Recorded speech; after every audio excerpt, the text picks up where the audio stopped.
Bom momento, nono ano. Tudo bem com vocês? Espero que sim. Aqui é o professor Edgar para mais uma aula de História.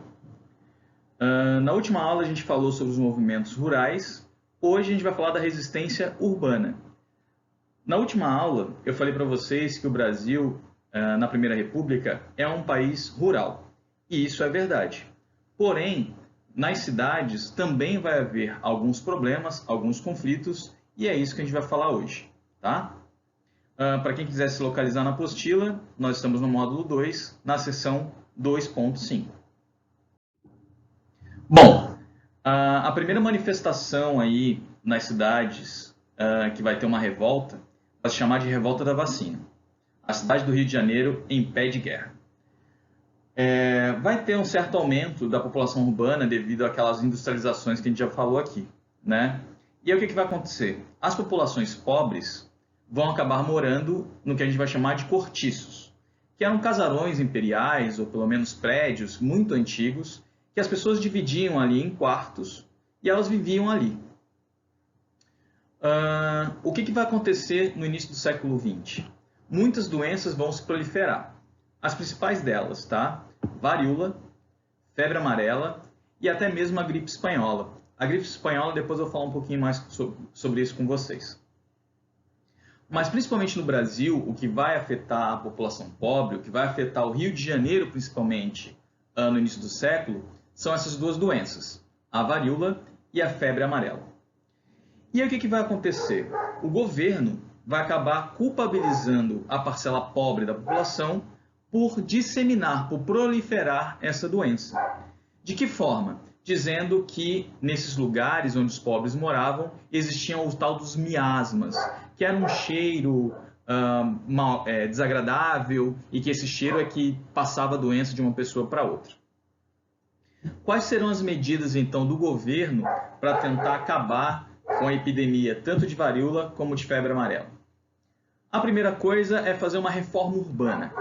E como é que será feita essa reforma urbana? Desculpa o cachorro latindo ao fundo, tá? Mas as reformas urbanas vão começar com o que eles vão chamar de bota abaixo, que é exatamente a destruição desses cortiços e a expulsão desses pobres do centro da cidade. Onde que esses pobres vão morar?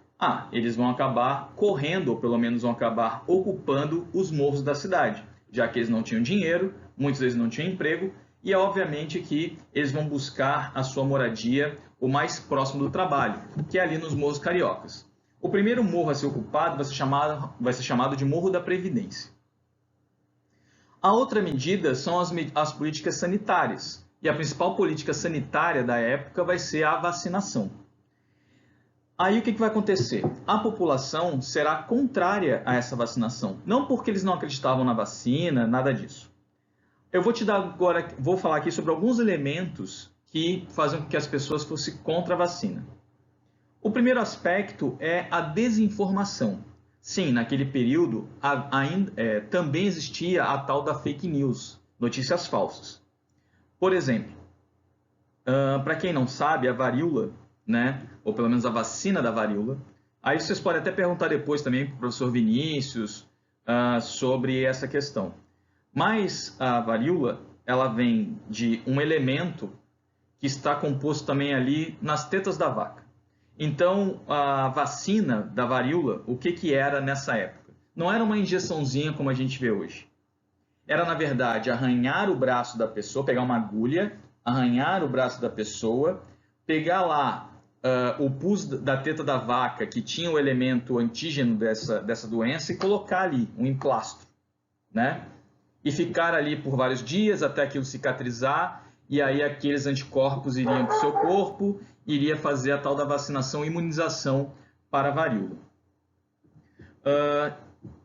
Lembrando que a gente está no início do século XX, os costumes eram diferentes, então as mulheres não mostravam seus braços, então tinha toda uma questão também das mulheres mostrar o braço, só que aonde está a fake news? Começaram a divulgar que, devido a essa questão de você colocar o pus da teta da vaca no braço, começava a crescer um rabo de vaca, orelha de vaca, que o nariz iria para frente, ia ficar tipo um focinho de vaca. Então essas eram as fake news da época. E aí muita gente se recusou a tomar vacina, ou ser vacinado, ou ser imunizado para a varíola, devido a essas fake news. Tem uma questão muito importante que é muito pouco falada. A varíola, para aqueles que seguem a religião afro-candomblé, ou pelo menos para algumas pessoas que vinham da África, a varíola é uma doença ritualística. Os jovens que pegam varíola, após a cura da varíola, eles acabam sendo, digamos assim, vistos como adultos, tá? Então, a varíola, para essas religiões, ela tem um valor de costume, um valor ritualístico. Isso vai fazer também com que as pessoas tenham uma certa resistência ao término dessas doenças, tá? A revolta da vacina vai acabar exatamente com o governo federal, mais uma vez, colocando a polícia na rua e prendendo os revoltosos e fazendo à força a vacinação da população, tá? Outra revolução de caráter urbano que a gente vai ver é a revolta da Chibata. Foi uma revolta na Marinha. A Marinha era a elite das Forças Armadas, tinham bastante pessoas ali que adivinham ainda da monarquia. E, por mais que inicialmente foi abolido a punição dos marinheiros que cometiam alguma falta por castigos físicos, isso era uma tradição na Marinha. Então, obviamente, aqueles marinheiros que cometiam algum erro, alguma falta, eles eram castigados fisicamente. Isso é um resquício, obviamente, da escravidão. Vai acontecer, então, uma rebelião, um motim dos marinheiros, liderados pelo João Cândido, contra exatamente essa questão dos castigos físicos. Quais foram, então, as consequências dessa rebelião? Como é que foi esse motim, né? Eles tomaram navios de guerra e ameaçaram bombardear o Rio de Janeiro.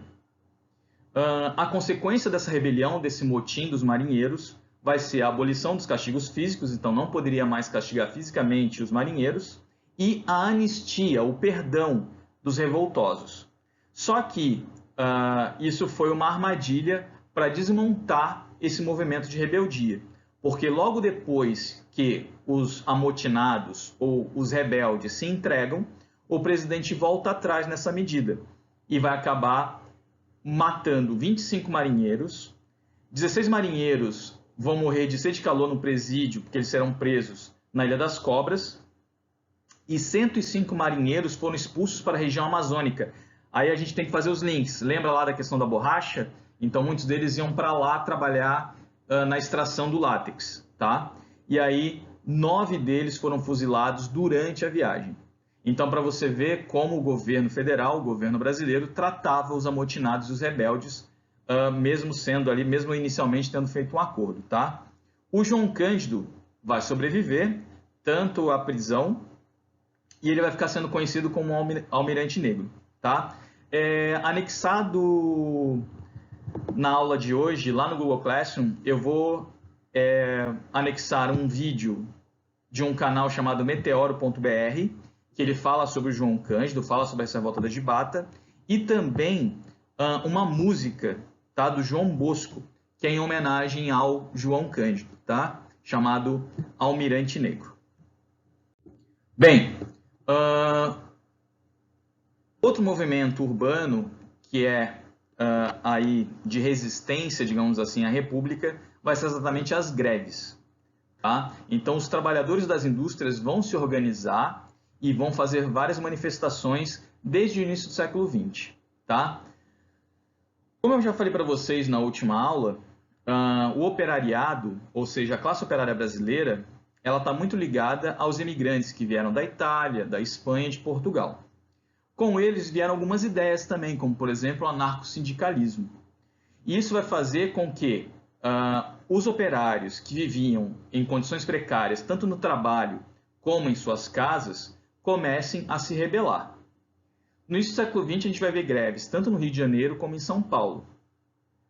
Mas no dia 9 de julho de 1917, a polícia paulista vai matar um jovem sapateiro espanhol chamado José Martínez em uma manifestação grevista de apoio aos trabalhadores daquela tecelagem, que tinha um grande número de mulheres e crianças entre seus funcionários.